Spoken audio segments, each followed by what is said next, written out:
work in the only place in America where being a gang member is a good thing. I've been part of every bipartisan gang.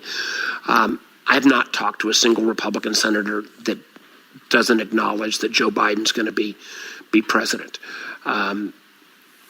What they basically have said to me was, they are, I think wrongly, but letting Trump's tantrums play out for a few days. But they all said, give it till the end of the week. Well, it's the end of the week.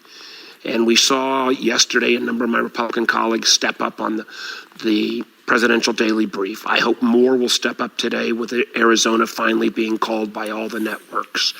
My goal is to continue to work with my Republican friends. I think the country wants bipartisan solutions, but they do need to step up because this is more than about, Trump's personal feelings. This is about the national security of our country.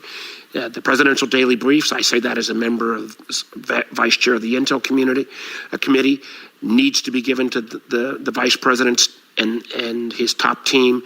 We need to make sure the transition offices and the landing teams are allowed to go into the agencies. The idea that the president is so distracted that he's not even following whether it's record numbers of coronavirus or the fact that we've had that dramatic loss of American life in Egypt, and he's not made a comment. My patience with my Republican colleagues is wearing thin. I hope we'll see more of it today, and stepping up. And then finally, we've seen the summary dismissal of Secretary Esper. A number of us, Republican and Democrat, have warned the White House against further firings in the intelligence community.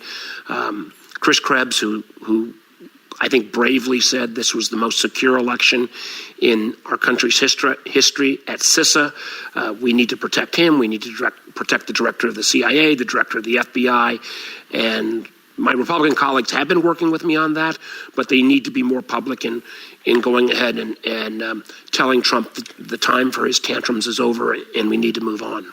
Well, speaking